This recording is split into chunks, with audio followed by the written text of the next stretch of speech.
How's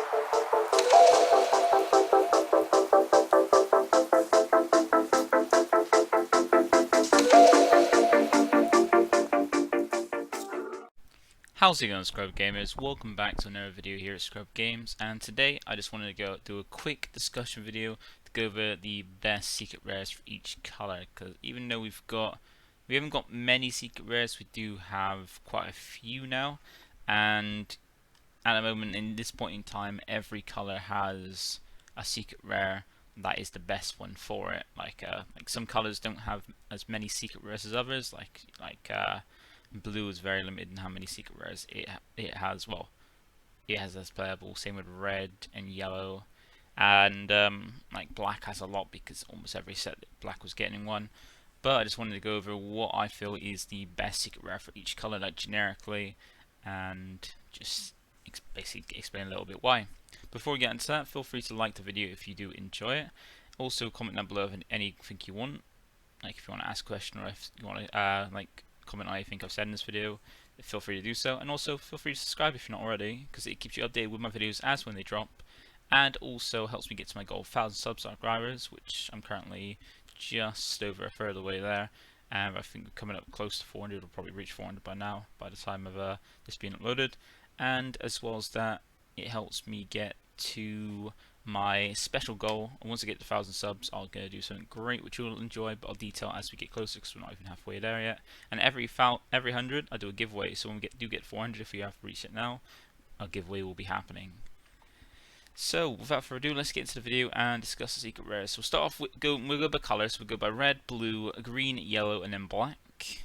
And with red, I feel SSB Vegeta Umbrella Power is the best red secret rare. Like, unlike some of the secret rares, it does come out a bit later, maybe mostly by a turn really, and is not like some of them free to play or like as easy to drop. But once you get to turn 4 and onwards, which red can easily do, as we've seen with some of the red decks like U7 and stuff, you can easily just drop this for 4 energy, and it's a great thing because it just there's no requirement. You just need to pay 4 red energy. That's it. So you need to pay like 4 red energy, but if you're playing a red deck, you're mostly playing red, and you just drop it, and it gives you a bit of a benefit in the fact that it's a minimum a triple striker with deflect, so it can't be stopped and can inflict free damage. And when it does come down by effect, it also manages your opponent's leader by 5k. And this means that if you've built up a board, established quite a wide board, you can put a lot of pressure by, if your opponent's awakened, put them down from a 15k lead to a 10k, which puts a lot of pressure on. Because then it means they got a combo a little bit extra than they would normally if they were still 15k. And it also has something like a secret rare power level of effect, in the fact that it can wipe your opponent's entire board, including unison, so entire battle area of battle cards and their unison, ignoring barrier as well, and just wipe it, put in the drop. And not only that, not only does it just do effective board wipe, it also places 1 card from your opponent's life in the drop area. Not even to the hand, doesn't do a damage like some secret rares do. It just puts in the drop, so it's like critting their life. So you're board wiping and critting a life, which is amazing.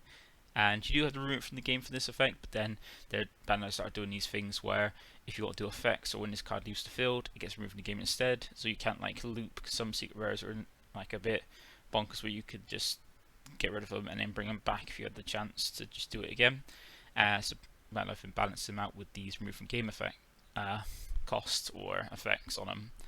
And also, if you do get to the later game, and even in some decks where they like U7, which this is mainly for, if you do get Sparking 25, which means 25 cards in your drop, then you can get dual attack to give it 2 swings as well. Like, you're not often swinging with this, you're normally dropping it down, -5ing your leader, and then using the second activate mean to wipe their board and do a life, and even crit that the fact that it takes a life, like crits opponent a life, is how most people end games with it as well. So I feel this is the best red deck in red secret rare in the game at the moment. And then we blue, it's going to be obvious blue, right? Most people are like looking at going, yeah, blue's obvious, and that is because it's Baby Hatch. It's like, if you're playing blue, there's no other secret rare you're going to be playing unless you physically can't play it. Like, say, like an example of that is if the leader's well, two examples like Invoker, where the leader's not mono blue because you need to have a mono blue leader to make it effective, or Number, where there's a restriction on that where you can include battle cards or any cards, I think it is, of cost 5 or more. But if you don't have a restriction like that, or you're not playing a mono blue lead, then you playing this, because once you get the turn 3, this essentially ends the turn by just negating the attack and making it like with the counter attack. Once you get the 3 more energy, and you get the attack by discarding another card using one of the permanents, and then your opponent can't attack for the rest of the turn. So you just, on the first attack, or some people have sometimes timed it so they lead them in to make them believe that you don't have hatch, and then drop it on one of the turns to make it so they've invested to make a push, and then just stop by baby hatch thinking you don't have it. But essentially, when you have this in your hand, you get 3 or more energy, which most blue decks can, because blue can stall quite long into the game. You can just end your opponent's turn at any point. Now, one of the great things about this is you can establish a board and tap out, meaning like, yeah, just tap yourself out and then just end your opponent's turn so you can restart. Like Super Shen 1 was strong for a reason, because it could just end your opponent's, like basically just go straight into your next turn. And this essentially does this kind of same thing where you do your turn, like extend as hard as you can, and then it goes your opponent's turn. As soon as they attack, you just go to drop this, end the turn, they can't attack, which is one way, the main way how decks pivot. And then this basically is like skips your opponent's turn to give you another turn. So that's why it's the best secret rare for blue. And like until they put a secret rare for blue that's better than this, which is going to be hard to do because given how strong this secret rare is, but this is going to be a staple blue secret rare for any blue deck going forward. And then we have green. Now green's got quite a few, but I feel the best secret rare for green is the green Kibito Kaibu. Now green does have a fair few secret rares, and they're not too like strong, like it's insanely strong as like Vegeta, like for Vegeta in red and Baby Hatch in blue. But you do have a lot of good green secret rares that give you, depending on certain situations, an option. Like if you want it for if you want a secret rare to do a certain thing, green has quite a few options. But I feel that the best secret rare for green is this one, because it's got a watered down effect, like Hatchak effect, in that it can end your opponent's turn of attacking certain things, and that is with the activate main / battle by paying 2 green. You can play itself, and then your opponent can't attack battle cards for the turn. So normally when people start their turn, they're normally swinging with the leader first against most deck, unless it's yellow. They're basically swinging the leader first to get that draw, and normally on that attack, as long as it's not into a unison, you can drop this and go, right, yeah, you can't attack battle cards for the turn. Or even if their first swing is with a battle card, stopping like your opponent's entire turn of battle card attacks is fantastic. But it doesn't only have that, it also is a 40k double striker, so at the very least you can easily drop it for 2 energy as a 40k double striker if you want to finish. And it also has a another great effect where if you take 2 markers off your current unison you have, then when you play it, you can take your opponent's unison and gain control of it, which is fantastic. Especially since there's quite a few strong unisons in the game, and even ones that can get so many markers that they can't be removed. This is a fantastic thing for this, like especially when you go against the new Goku GT deck. You can drop this, still there, unison, and now all the cards in the unison are usable for you if you're playing a multicolor energy, because I think some of them require a certain energy. But it will just take your opponent's unison, like Boo unison, Baby unison, GT unison. It's just fantastic at the moment in this current meta. That's why I feel this is the best green unison. Now we come to yellow. Yellow is one that doesn't have many. Well, it has a fair few, but it doesn't have many good ones. Like it has some niche ones, but with the recent set, I feel that the new Gohan and Piccolo secret rare is probably the best yellow secret rare. Now we did have the Cell Zeno, which was available for both green decks and yellow decks. Well, as long as you're playing green or yellow battle cards in your deck, it was probably the best choice. But it went between both, so for like a little period of time. Like if you're playing a green yellow deck, you play the Cell Zeno secret rare because it can pivot between 2, and it normally was the best for two different colors.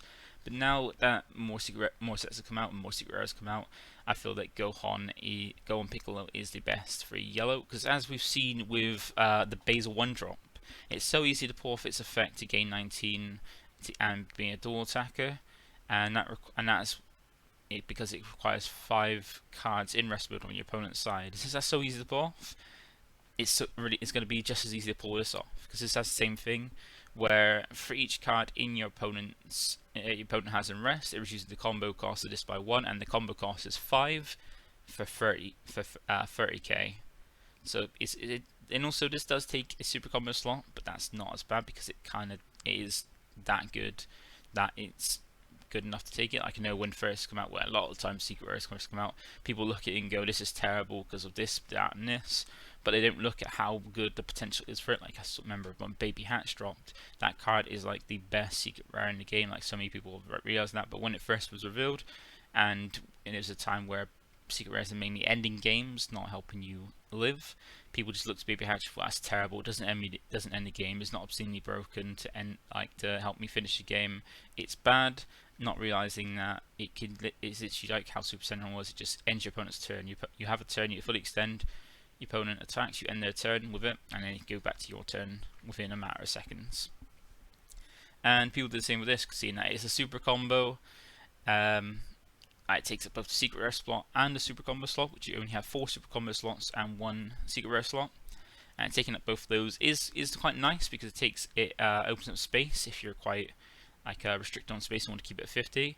That's a good thing. And also, it's just a very good one, because as long as your leader's yellow, a Gohan Adolescence or a Piccolo card, basically when you combo with it, at the end of the battle you play it, and then when it's played or attacks, you draw a card and you switch down. You tap down when your opponent's unison or battle cards. So it has, like, we've seen that Zamasu was very strong for a reason, like just the super combo being the combo, tap something down, which is handy, just to stave off attacks. And this being able to, on your opponent's turn, be able to tap up unison or battle card down when combo, and combo up 30k as well, is very good while drawing and tapping something down. And on your turn, being able to swing, and if you say going in with a leader swing with a Champa, chopping this on to make it at least 40k for 1 energy, a double strike, like 40k and double strike to your leader swing, and then be able to play this, draw when it plays and tap down, like say unison or battle card, and then swing with it that same turn because it comes at an active mode, not rest mode, and be able to draw again, so draw on a 2 on your turn when you're going aggressive with it, and then swing for a 40k while resting and never thing down, so you get 2 rest, like on your turn, being able to draw 2 and rest 2 things, while also putting in 40k pressure, and on one of the swings that you try to play it out from, add an extra 30k to it, is very, very powerful. And as I said, it's very easy to reduce the cost down to 0 for the combo, because just like with I was just saying with Basil, it's very easy to get your opponent having 5 cards in rest. So that's why I feel that is the best green secret rare, the yellow secret rare. And then we have the last color being black. Now black has a lot of good secret rares, and a lot of them, and where there's just black and there's no generic cost or anything to them, they're mostly usable outside of it, and we've had periods of time before we started getting more and more sets and more secret rares that were good. We mainly had it so that some of the black secret rares were basically were mainly used because they're just generic, and where colors didn't have great secret rares, they covered those colors as well, just like with red, like until we got the recent SSP Vegeta. A lot of red decks use some of the black ones. And the best black one is split into 2, and the first one is Pan Zeno. This one just been amazing. Like the black ones, well, 2 best black ones I've chosen that I feel is the best secret rares for black are between for 2 options. One is you can, which is Pan. You can be used very aggressive or defensively. Like it has a just like with the Kai, it's got a pseudo Baby Hatch kind of effect where you can stop battle card attacks when using it defensively as a counter attack, and just like with Baby Hatch, you've got to be at 3 more energy, but you can play it for free as well because its cost is reduced by 2 for every battle card in play, being yours and your opponent's, and that isn't just in either certain player's turn. It's just at any point it's reduced by 2 for every battle card in play, so it means you can use it as a free negate to end stop battle card attacks for a turn, but you can't activate that counter skill for the rest of the game if you use it. Or you can use it as just a free 40k swinger, like an attacker, just any point. So you can help for aggressive and defensive, and because of that flexibility, it's one of the best black secret rares at the moment.